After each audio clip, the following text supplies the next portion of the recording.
This encounter happened back in 2007 when I was 20 years old. I'm a female, and I didn't get my driver's license until January of that year. So now, being able to drive myself opened a lot of doors for me. And because of that, I took a lot of solo road trips to my friend's house that was a couple states over. I remember one time specifically.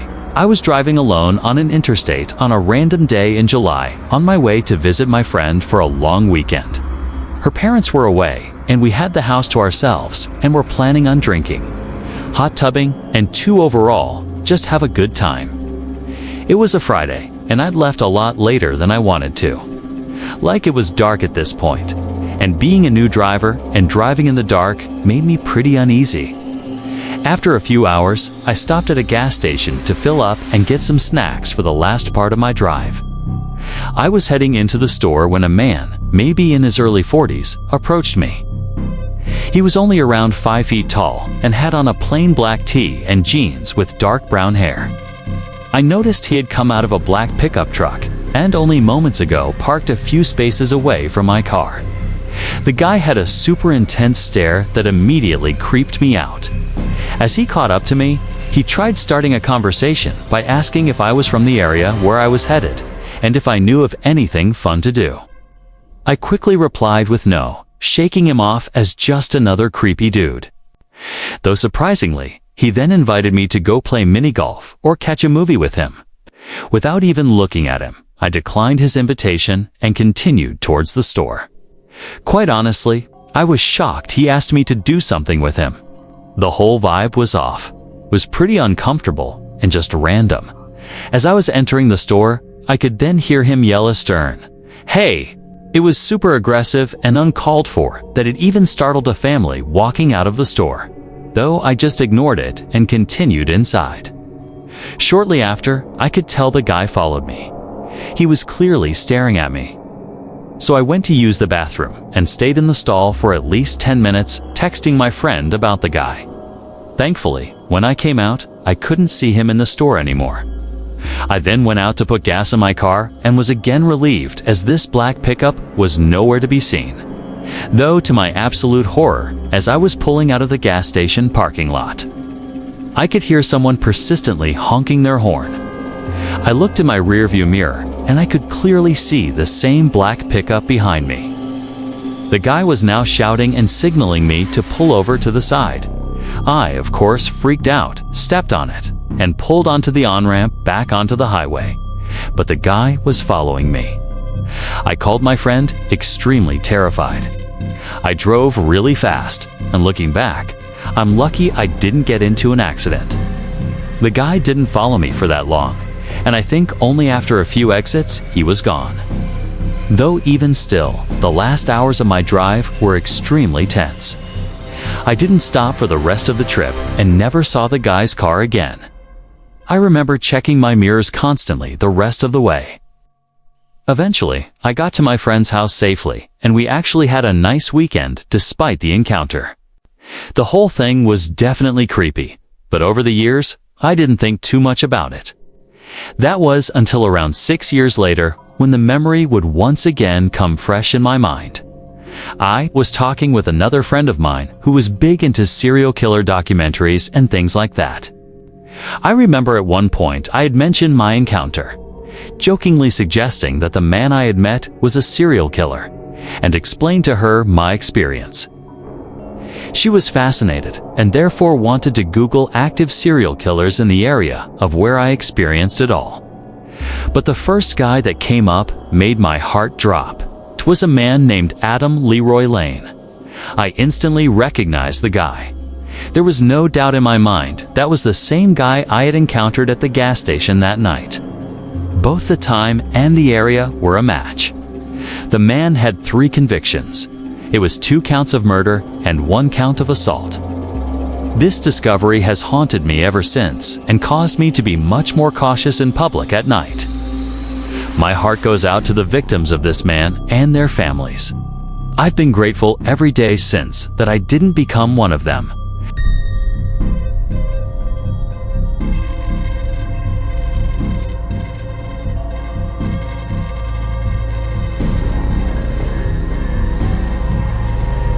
When I was in my early 20s and fresh out of college, I lived in some pretty sketchy, albeit cheap, apartment buildings in the US now. Something to note is that the walls in my apartment block out almost no sound. And because of this, I would almost always hear my neighbor to the left of me blasting his music. Though, if I'm being honest, it didn't bother me as much as I thought it would. I would just simply play my own music to not hear it as loud. One night, I could tell he had been drinking a lot simply from the way I could hear him stumbling across his room. I also figured his girlfriend must have been there, as I could hear him practically yelling at her, which unfortunately wasn't all that uncommon. Usually when things get that loud, I try to get away from it all. And seeing as it wasn't that late, I decided to head out for the night with some friends. We went to a few clubs and overall had a good time. Fast forward to around 1 a.m. or so, and my friends were dropping me back off in my apartment. Though as we were driving into the parking lot, in the distance we could see my neighbor outside, crouched down in between some cars and the apartment building. Okay, kind of weird, but I figured it was whatever, as the guy was just generally creepy anyway. My friends were clearly more weirded out than I was.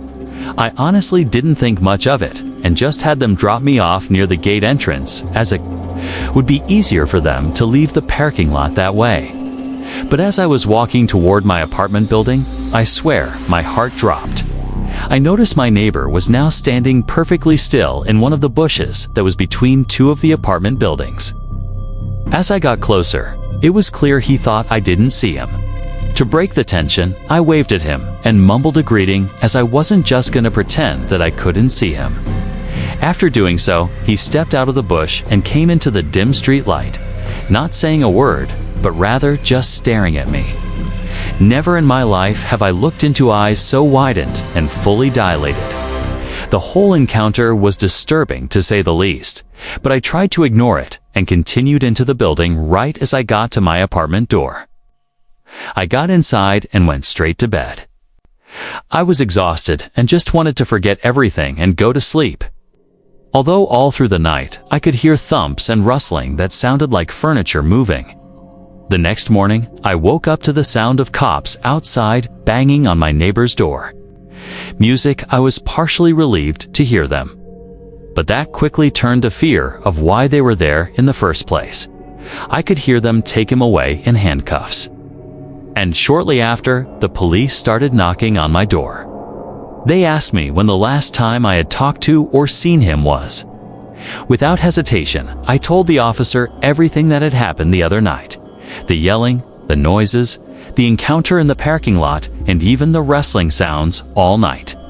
But what I was told next will forever haunt me. I was told that my neighbor had brutally murdered his girlfriend that night. They said he dragged her body outside and into a nearby ditch behind the apartment buildings.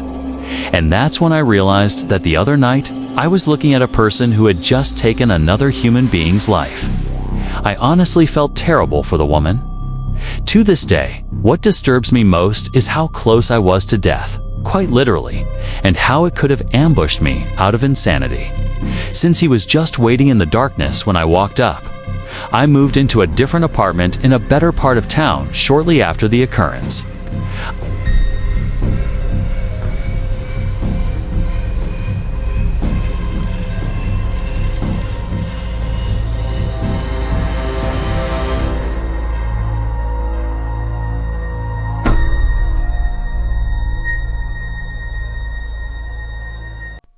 I'm a female and 22 years old. I just recently got out of a pretty abusive relationship, and honestly, I wasn't in the best place mentally because of it. If I'm being real, it was difficult for me to now have to go home each night to an empty apartment with just myself. Anyways, this night, my friends had decided to take me to a hockey game to get me out of the house and potentially get my mind off of the breakup.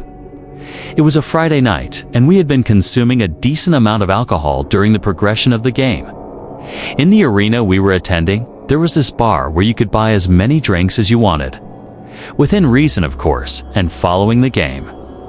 We decided to head there for a few more before we left. It was a busy night. So especially considering the game was coming to a close, the line was decently long. During the duration of the time, I was patiently waiting. I had started to speak with a couple guys right next to me. Shortly into the conversation, one of them spoke up and asked for my phone number. Looking back, I definitely should have said no, but in the state I was in, I gave it to them. After we had finally gotten our drinks, my friends and I decided to call it a night. We parted ways, but instead of calling an Uber and going back to my apartment, very stupidly decided to text the man I had previously exchanged contact information with. He responded almost right away, saying he'd head over in an Uber and take me back to his place if I wanted. Again, I made a stupid decision and agreed. Eventually, he showed up and we were off back to his place, though the drive was a good 45 minutes. When we arrived, I quickly realized we were practically in the middle of nowhere. We weren't anywhere close to the city anymore, and as I looked around, I realized no other property was in sight. Quite honestly, without context, I easily would have mistaken his house for an abandoned building. It was that bad.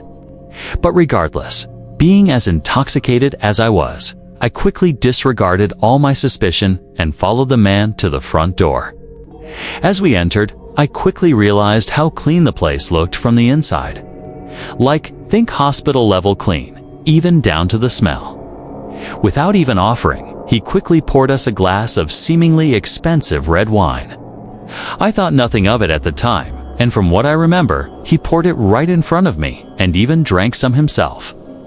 Though that was the last memory I had of that night, the next thing I knew, I was in a bedroom with the sun now clearly shining through the window. The noise of a shower running quickly filled my ears. I was groggy and dazed when I woke up, but I slowly began piecing together where I was, who I was with, and just the overall situation I was in. As it came back to me, I realized I needed to leave immediately.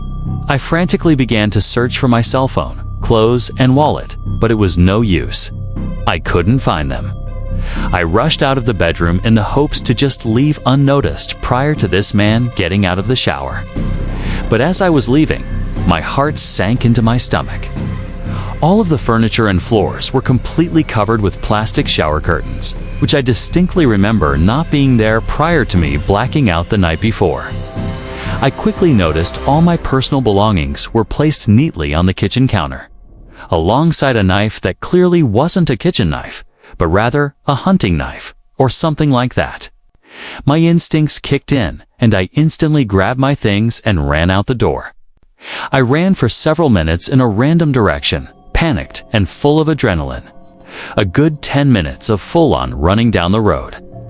And I finally stopped to call a friend to pick me up and take me back to my apartment. When I got back, I instantly blocked the guy's number, and to this day have never heard anything from him again. Now, looking back, I realized I should have contacted the authorities immediately, but for whatever reason, I never did.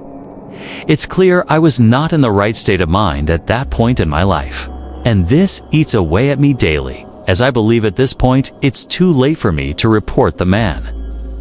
Seeing as I don't even have the slightest recollection of where his house was located or even his name, the detail that haunts me the most is that the only thing missing of my personal belongings was my ID. And this makes me question what the guy's true intentions were. Though if I'm being honest with myself, I truly believe that man planned on murdering me that morning. The plastic shower curtains all over the apartment and the knife make it clear to me. But I guess I'm just lucky to have never truly found out.